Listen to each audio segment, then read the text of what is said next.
The silence that descended upon the Sol system in the wake of the Harmony cannon's firing was deeper than the absence of sound. It was the silence of awe, of grief, and of a profound, universe-altering change. The Cathar fleet, or what was left of it, was adrift. Their ships were crippled, not by explosions, but by the strange transformative energy of the Lyran sacrifice. Their weapons were inert, their engines fused, their brutalist architecture warped into surreal, almost organic shapes. They were no longer instruments of war. They were monuments to a failed ideology. Grand Marshal Vorlag stood on the bridge of his flagship, the once mighty Wrath of Ages, and stared at the spectacle of his defeat. He was not just a beaten commander. He was the witness to a miracle that his logical, predatory mind could not process. He had come to erase a species, and had instead seen that species sacrifice everything for another. He had unleashed the ultimate weapon of destruction, and had seen it neutralized by a song. His entire understanding of power, of will, of the very nature of the universe, had been shattered, on Earth, and in the orbital sanctuary that was now the sole home of the Lyran people, a shared, silent mourning took place. They had lost the Starweaver, the last physical link to their history. But in its place, they had forged something new, an unbreakable bond with humanity, a shared future built on the ashes of a shared sacrifice. The beautiful, impossible aurora that now danced in Earth's skies was a constant reminder of the Lyran's gift, a final masterpiece painted across the heavens. Admiral Anya Sharma, her face streaked with tears, watched the silent, drifting Cathar fleet. The war was won. The threat was over, but the path forward was uncertain. "They are broken, Ben," she said to Colonel Davies, her voice hoarse with emotion. "Beaten, what do we do now?" "We show them what it means to be human," Davies replied softly. "We've shown them our commanders, our builders, and our bombers. Now we show them our doctors, our diplomats, and our engineers." The decision was made. Humanity did not press its advantage. They did not destroy the helpless Cathar fleet. Instead, in an act of compassion that would become a legend across the galaxy, they sent out rescue teams. Medical shuttles, repair drones, and humanitarian aid were dispatched to the drifting enemy ships. The Cathar, who had come to deliver annihilation, were instead met with help. Vorlag and his crew watched in stunned disbelief as human ships, small and unassuming, docked with their crippled vessels.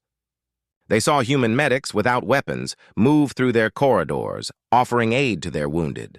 They saw human engineers working to restore basic life support to their damaged ships. It was the final, devastating blow to the Cathar psyche. It was an act of mercy so profound, so illogical, that it finished the work the Harmony cannon had begun. It broke them completely. Grand Marshal Vorlag, humbled and shattered, agreed to a formal surrender. He was brought to the Luna command bunker, not as a prisoner of war, but as a defeated envoy. He stood before Admiral Sharma, his massive, chitinous form stripped of all its former arrogance. Why? Vorlag rasped, the single word a guttural sound of pure, agonizing confusion. "You won. You had us at your mercy. Why did you not finish us? Why this mercy?" Anya Sharma looked at the broken alien warlord, and she saw not an enemy, but a student in a hard-learned lesson. "Because the Lyrans didn't sacrifice themselves just to save us, Grand Marshal," she said, her voice quiet but firm. "They sacrificed themselves to teach a lesson. That creation is stronger than destruction.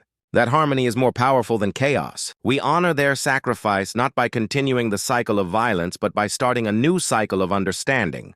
We didn't just fight to survive. We fought for the right to be better than you." The emotional resolution for the Cathar Imperium was a long and painful one. The story of their defeat in the Sol system, and the incomprehensible mercy of the humans, spread throughout their empire. It led to a cultural schism, a great reevaluation of their entire predatory philosophy. They had built their empire on the principle of might makes right. Humanity and the Lyrans had shown them a new, more powerful principle. Sacrifice makes sacred. The relationship between humans and Lyrans blossomed. They were no longer protector and refugee, but partners, two halves of a new, unique whole. Human pragmatism and ferocity were tempered by Lyran artistry and wisdom. They began to build a new civilization together, a fusion of technology and harmony, of strength and grace. The orbital habitat became a beacon of this new culture, a place where Lyran art filled the halls of human-designed starships. And human children learned the ancient songs of a world they had never seen but had helped to save. Years later, the Sol system had become a center of galactic diplomacy, a place where the old, rigid empires came to learn a new way. Admiral Sharma, now a revered stateswoman, stood with Elder Ilara on the observation deck of a new joint human-Lyran university on Mars. They looked out at the red plains, now dotted with the graceful, spiraling towers of their shared architecture. An envoy had just arrived from the Cathar, a young commander who had been a junior officer in Vorlag's fleet. He had come not with threats, but with students, seeking to learn from the species that had defeated them. They used to laugh at us, Sharma mused, watching the Cathar shuttle land. They said one fleet was all it would take. Elder Ilara's eyes, no longer filled with sorrow, but with a serene, ancient wisdom, twinkled. "One fleet could not stop you," she chimed softly. "Because you did not answer with one fleet. You answered with a soul, a fierce, chaotic, and beautiful human soul. They asked for our surrender, and you gave them a challenge. We asked for shelter, and you gave us a home. You did not just build a fortress, Anya. You built a family." The galaxy had underestimated humanity, seeing only a young, primitive species with a single, small fleet. They had not understood that humanity's true strength was not in the number of its ships, but in the size of its heart. When asked for shelter, they had responded with the full, ferocious, and compassionate force of their being, with commanders who drew a line, with builders who forged a future, and with bombers who fought for it. They had answered a plea with a promise, and in doing so, had answered the darkness of the galaxy with a fire that would light the way for a new era. They called us a contagion, a chaotic fever in the serene body of the galaxy, and for that we were banished. The Galactic Council, a coalition of ancient, slow-thinking species who measured their existence in the lifespan of stars, passed their final judgment in the year 3142. It was not a sentence of death, for they considered themselves far too enlightened for such a primitive act. Theirs was a more elegant, more absolute solution. They sentenced us to oblivion. We were to be exiled to a forgotten corner of the galaxy, a graveyard system where life was not meant to thrive, there to be forgotten by time, a cautionary tale whispered to unruly young races. They banished us, and in the ashes of their judgment, they believed we would simply fade away. They were wrong. High Counselor Lyran of the Athelian Compact stood before the Grand Conclave, his form a shimmering pillar of crystalline light, his thoughts resonating as pure, melodic tones in the minds of the 1,000 assembled delegates. He was a being of immense age and even greater certainty, and to him humanity was a mathematical error, an intolerable variable in the perfect equation of the cosmos. The species designated humanity from the star system, Sul has been deemed a threat to the great balance, his thoughts chimed, serene and final. Their rate of technological and social change is dangerously unstable. Their emotional volatility is a contagion that risks infecting younger, more impressionable races. They build and destroy with equal, reckless passion. They are a fever that, if left unchecked, would burn through the ordered tranquility of this galaxy. He paused, letting the weight of his judgment settle. We have not chosen to extinguish them. We have chosen to isolate them. The star system designated Tartarus, a red dwarf with a single, tidally locked world, will be their new home. There, cut off from the galactic network, they will either learn the quiet virtue of stability, or they will consume themselves in the fire of their own chaotic nature. Either outcome will restore the balance. The decree is passed. The human anomaly is contained. There was a soft, universal resonance of approval. For centuries, the Council had watched humanity with a mixture of detached curiosity and growing alarm. We had gone from splitting the atom to bending space-time in the blink of a cosmic eye. Our art was loud, our music was dissonant, and our history was a repeating, bloody cycle of war and reconciliation that they found both horrifying and incomprehensible. To them, we were children playing with the fundamental forces of the universe, and it was time for an adult to step in. The journey to Tartarus was a silent, grim exodus. The entire human population, billions of souls, were herded onto colossal transport ships, their own small, proud fleet disarmed and dismantled. The Council supervised the process with a cold, detached efficiency, like biologists relocating a particularly troublesome ant colony. Leading the last of her people was General Eva Rostova, a woman whose face was a roadmap of hard-won battles and heartbreaking losses. Her hair was the color of iron, her eyes the color of a winter storm. She was the last fleet admiral of the United Earth Command, and now her only command was this fleet of refugees, sailing toward their own slow death. She stood on the bridge of the transport flagship, the Odyssey, and watched as Earth, their beautiful, chaotic, blue-green cradle, dwindled to a point of light, then vanished. With it vanished the light of a familiar yellow sun. They were cast into the true, star-dusted dark on a one-way journey to a place chosen specifically for its hopelessness. The Tartarus system was a study in cosmic misery. The red dwarf star at its center was ancient and dim, casting a permanent blood-red twilight. The single planet, which the humans grimly christened Erebus, was a tidally locked nightmare. One side was a scorched, molten hellscape perpetually facing the dim sun. The other was a frozen wasteland of nitrogen ice, locked in an eternal, absolute zero night. Between these two extremes was a thin sliver of land, a permanent twilight zone, where the temperatures were, in theory, survivable. This was the Terminator line, a world of perpetual sunset and sunrise blasted by constant, howling winds that screamed from the hot side to the cold. "It's a tomb," her second-in-command, Colonel Marcus Thorne, muttered as their ships entered orbit. He was a good man, a steady hand, but even his resolve was cracking in the face of this bleak reality. "They didn't just banish us, General. They sent us to a place where they expect us to lie down and die." Eva Rostova stared at the dark, red-hued world below. She saw the howling winds that scoured its surface, the thin, barely breathable atmosphere, the utter absence of liquid water or discernible life. She saw the tomb that the Council had prepared for them. But Eva was human, and humanity had a long, stubborn history of refusing to stay in the tombs others had dug for it. She activated the ship's internal communication system. Her voice, calm and steady, filled every corridor, every mess hall, every crowded bunk room on every ship in the refugee fleet. "This is General Rostova," she began, her voice a low, unwavering anchor in a sea of despair. "Look out your viewports. Look at the world the Galactic Council has given us. They call it a prison.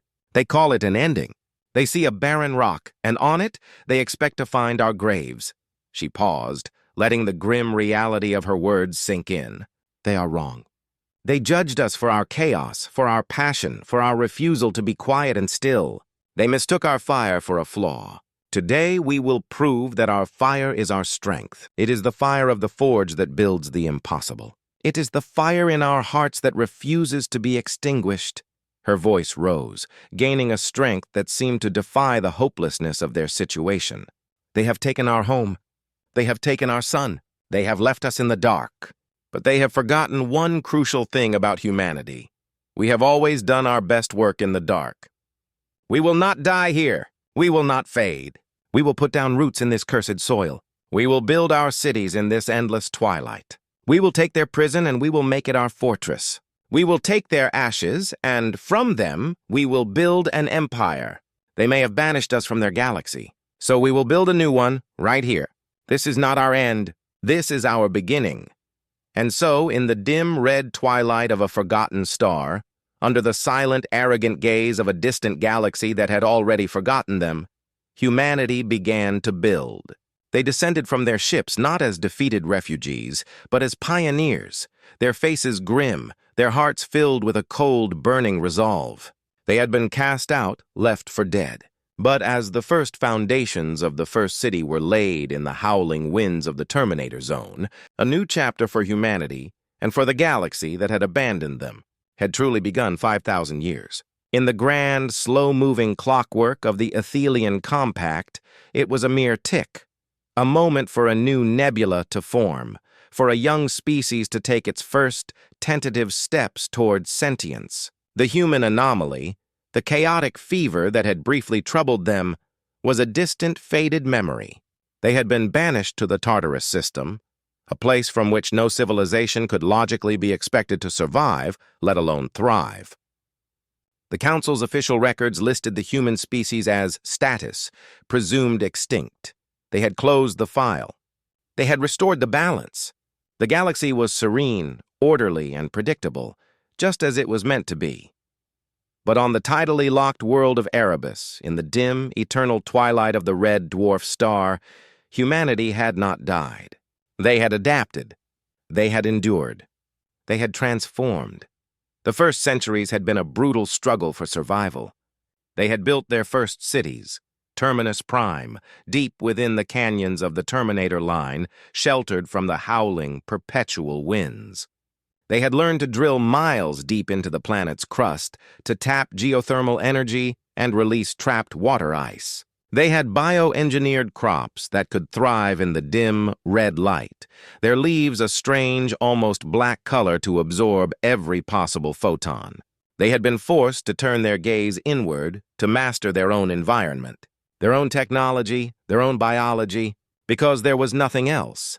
This profound isolation became their crucible, and from it a new humanity was forged. Cut off from the galactic network, from the easy exchange of ideas and technologies, they were forced to innovate from first principles. Their greatest breakthrough came not in starship drives or weaponry, but in a field the Council had never even conceived of. They called it causal resonance engineering. It began as a strange anomaly in their deep core quantum computers. They discovered that consciousness, particularly a unified, focused collective consciousness, could create tiny, almost imperceptible ripples in the quantum foam. It wasn't telekinesis or magic. It was a subtle, statistical influence. A focused group of engineers could, through a meditative state, slightly increase the probability of a microfracture not forming in a new alloy. A team of bioscientists could slightly improve the odds of a favorable genetic mutation in a new food crop. For centuries, they refined this science. They built vast, subterranean resonance chambers where thousands of people would enter a state of shared focus, their collective will guided by complex quantum computers. They learned to nudge probability. They could not make the impossible happen, but they could make the improbable almost certain. Their machines ran with near-perfect efficiency. Their power grids never suffered unexpected failures. Their construction projects were completed without a single catastrophic accident. They had learned to harmonize their will with the underlying mathematics of the universe. 5,000 years after their banishment, the Terran Mandate, as they now called themselves, was a civilization unlike any other. They were a unified people, their old national and cultural squabbles burned away in the fires of shared hardship. They were calm, patient, and deliberate, their emotional volatility tempered by millennia of disciplined, focused thought. And they were powerful in a way the Council could not have measured. Their cities were masterpieces of engineering, elegant spires that rose from the twilight canyons, shielded from the winds by shimmering resonance fields that subtly altered the probability of air molecules striking them. Their people were healthy, long-lived, their biology optimized by generations of gentle, causal nudging. They had not built a vast fleet of warships. They had not needed to. They had built a civilization that was fundamentally, statistically, blessed with good fortune. The rest of the galaxy remained utterly oblivious. The Tartarus system was in a sector of space known as the Veiled Regions, a chaotic mess of stellar nurseries and gravitational anomalies that made slipspace travel notoriously dangerous. No one went there.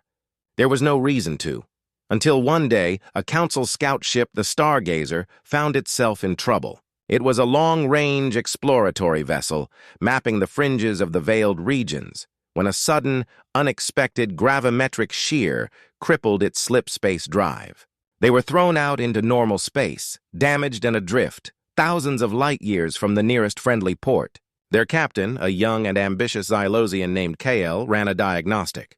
Their situation was grim.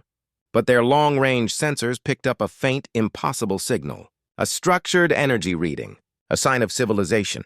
It was coming from a nearby red dwarf system, the one the star charts listed as Tartarus, the final forgotten tomb of humanity. "That's impossible," Kale's first officer, a hulking, rock-like being from the geode species, rumbled. "The archives say that system is a death trap. The humans would have perished millennia ago." "The sensors do not lie," Kale chirped, his natural Xylosian curiosity overriding his caution. "There is something there.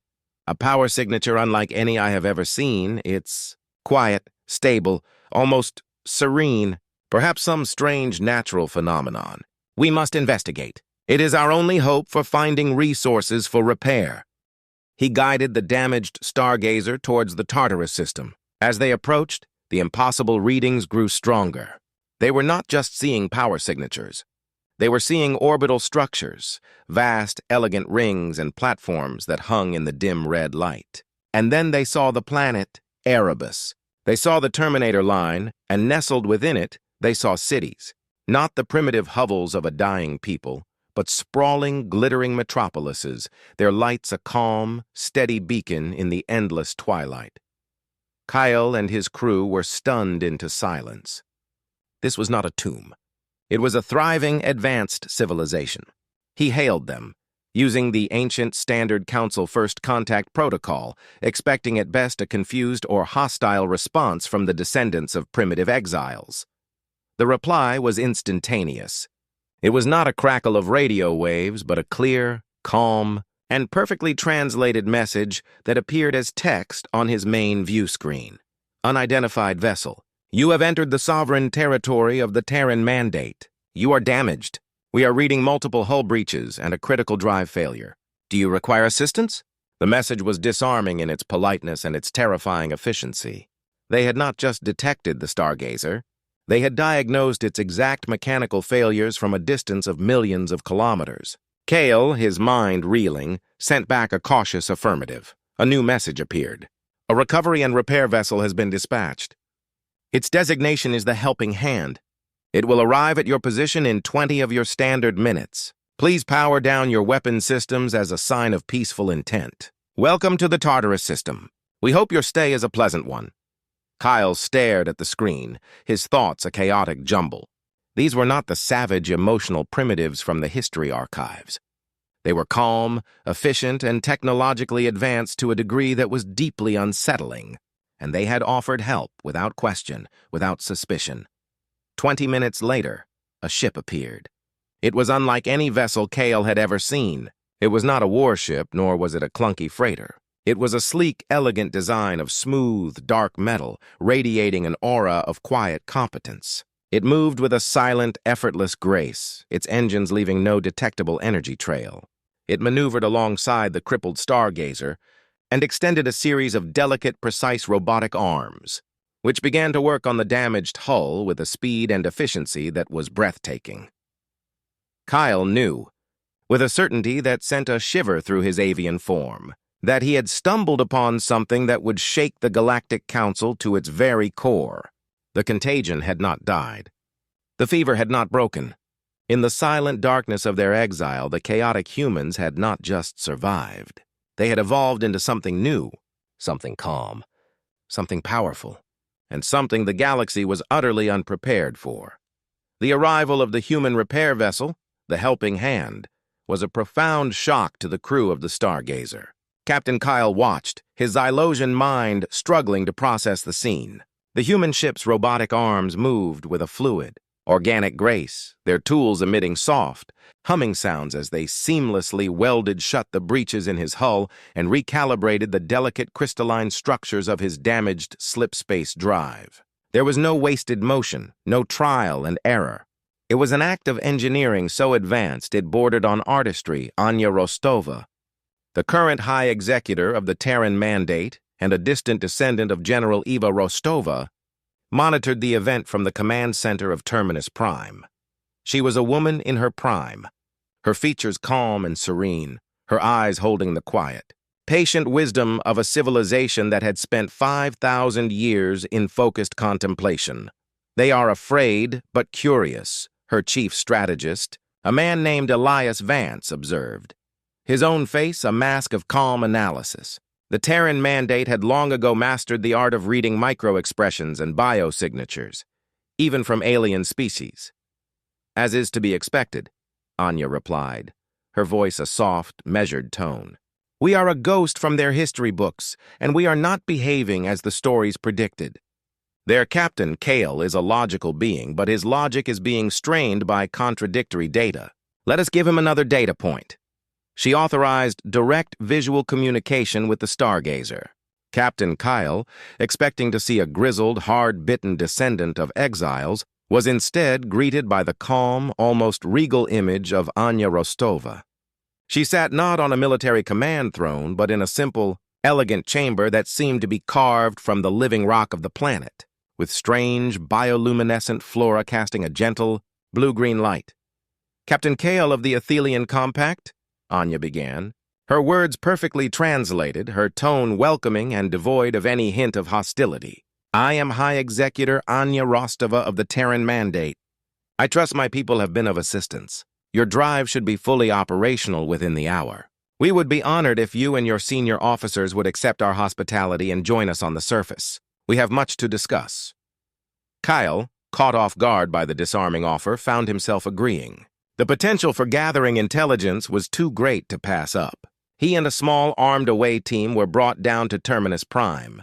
What they saw shattered their every preconception about the banished humans. They did not land in a grimy, industrial city. They landed in a vast open cavern, miles high, where the ceiling was a shimmering matrix of light that perfectly simulated a Terran sky, complete with a sun and clouds. The city itself was a marvel of architecture. Graceful spires and flowing structures that seemed to grow out of the rock, all of it intertwined with lush green parks and cascading waterfalls. The air was clean, the temperature was perfect, and the people were the biggest shock of all. They were humans, yes, but they moved with a quiet, deliberate grace. Their faces were calm and serene, their emotional outbursts, which the archives described in lurid detail, seemingly gone. They acknowledged the alien visitors with polite nods and gentle smiles, their curiosity evident but restrained. There was no sign of the poverty, the desperation, the savagery that Kale had expected to find in a prison colony. This was not a prison. It was a paradise, carved out of a hellscape. Anya Rostova greeted them in person. Welcome to Erebus, Captain, she said. We have prepared a meal for you. A taste of old Earth, recreated from our genetic archives. Over the course of the next few hours, Anya answered Kyle's cautious questions with a disarming honesty. She told him of their struggle, of their adaptation, and of the birth of the Terran Mandate. She spoke of their science, causal resonance, describing it not as a weapon, but as a tool for creating stability and harmony. She presented a picture of a civilization that had been forged in hardship and had emerged stronger, wiser, and more unified than ever before. You seem peaceful, Kale observed, the word feeling inadequate. The historical records describe your species as inherently aggressive, prone to conflict. Anya smiled, a gentle, knowing expression. We have had 5,000 years to study our own history, Captain. 5,000 years of isolation to contemplate our flaws. We have learned that our greatest conflicts were always with ourselves. Once we found unity, we found peace. Here, we have no enemies. The unspoken addendum hung in the air. Until now. Kyle and his team returned to the fully repaired Stargazer, their minds reeling. They had come expecting to find the ruins of a failed species. Instead, they had found a utopian society with a quiet underlying power that was more terrifying than any warfleet. They had not been threatened, but the message was clear. We are not who you think we are. Kale's report to the Athelian Compact was a bombshell. He sent the full logs, the visual recordings of Terminus Prime, the analysis of their impossible repair technology. He described a humanity that had not just survived, but had transcended its own chaotic nature. He concluded his report with a stark personal warning. The human anomaly has not been contained. It has evolved.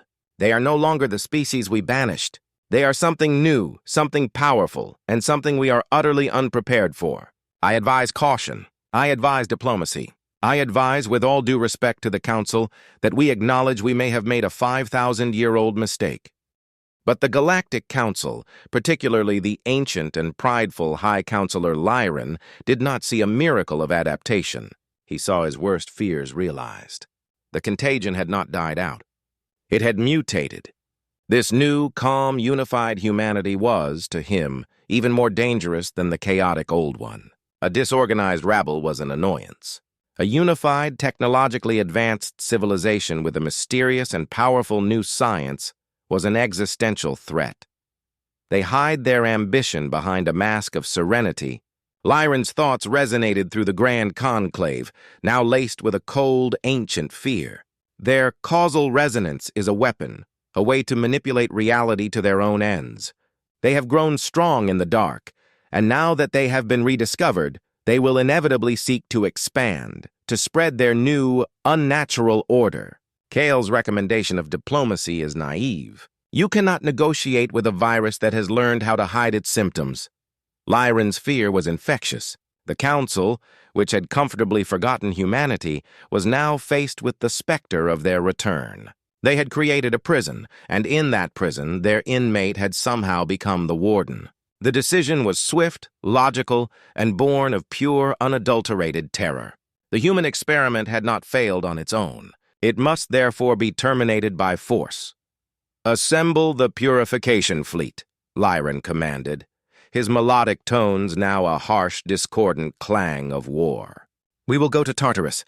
We will correct this. Oversight. We will show them that no matter how much they have changed, they cannot escape the judgment of the Council. We will remind them, and the galaxy, why they were banished in the first place." The human act of peaceful assistance, of shocking, unexpected grace, had been met not with gratitude, but with a declaration of war. The Council, in its arrogance and fear, was coming to finish the job they had started 5,000 years ago. But they were no longer dealing with a scattered, desperate band of exiles. They were about to bring the full might of their ancient, orderly empire down upon a civilization that had mastered the science of making its own luck. The news of the approaching purification fleet did not cause panic in the Terran Mandate. It was received with a quiet, solemn gravity. 5,000 years of isolation had taught humanity the art of patience and the grim reality of preparing for the worst. They had hoped for peace, but they had always planned for war. High Executor Anya Rostova stood before the Mandate's central command, a vast, circular chamber deep within the heart of Erebus. The walls were living rock, interwoven with the soft, glowing light of their biocomputers. On the holographic display in the center of the room, the image of the Athelian fleet was a swarm of glittering, crystalline daggers, 1,000 strong, moving with a perfect, geometric precision. "They have learned nothing," Elias Vance, her chief strategist, said, his voice a low, disappointed murmur. "Their fear has blinded them. They see our harmony as a threat, our progress as a weapon." "Their fear is the weapon, Elias," Anya replied, her calm gaze fixed on the approaching armada. "It is the only weapon they have left against a foe they cannot comprehend. They are coming to destroy what they do not understand." She turned to her fleet commander. "Signal all defense platforms. Bring the resonance fields to full combat readiness. They are coming to a world that makes its own rules. It is time they learned them." The Purification Fleet, led by High Counselor Lyran himself aboard the flagship Celestial Edict, arrived in the Tartarus system with a serene, terrifying confidence. They were the ultimate expression of the Council's power, a force that had pacified rebellions and quelled star empires for eons. They expected a swift surgical campaign. They would overwhelm the human defenses, sterilize their cities, and erase this embarrassing chapter from their history. Lyran gave the command. "Deploy the nullification matrix. We will begin by dismantling their primitive technologies." The Athelian fleet began to emit a low, harmonic hum. A vast, shimmering field of energy expanded from their formation, a wave designed to short out all non-crystalline-based power systems. It was a weapon that had crippled entire civilizations without firing a single shot. The nullification matrix washed over the human orbital platforms and the ships of the Terran Mandate, but nothing happened.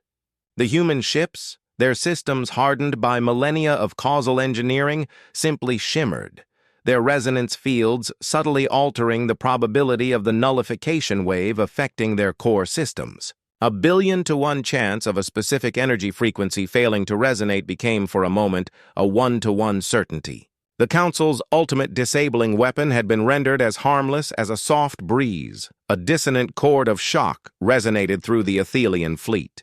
"Report!" Lyran's thoughts demanded, his serenity cracking. The Matrix is having no effect, High Counselor," his tactical officer chimed, his crystalline form flickering with confusion. "Their energy systems are statistically immune. It is as if the laws of entropy are momentarily suspended around their vessels." Before Lyran could process this impossibility, humanity struck back. They did not fire lasers or missiles. From the surface of Erebus, from the heart of their resonance chambers, they unleashed their first true offensive weapon. They fired a causal ripple. It was an invisible silent wave, not of energy, but of focused probability. It swept through the Athelian fleet, its purpose simple and devastatingly elegant. It targeted the one thing the Athelian Compact valued above all else: their perfection. The causal ripple subtly, almost gently, lowered the probability of perfection. In the heart of the Celestial Edict, a single, perfectly grown crystalline conduit, which had functioned without flaw for 10,000 years, suddenly developed a microscopic fracture. It was a statistical improbability so vast as to be impossible, but it happened. The fracture caused a momentary, minuscule power fluctuation. This fluctuation in the perfectly balanced and utterly unforgiving systems of the Athelian ship cascaded. The ship's main power core did not explode. It simply went out of tune. The perfect harmony that powered the vessel dissolved into a cacophony of dissonant energies, and the flagship went dark, adrift, and powerless. Across the purification fleet, similar events unfolded. A shield emitter that had never failed suddenly misaligned by a single angstrom. A navigation computer, its calculations always perfect, made a rounding error. A communications crystal developed an internal flaw.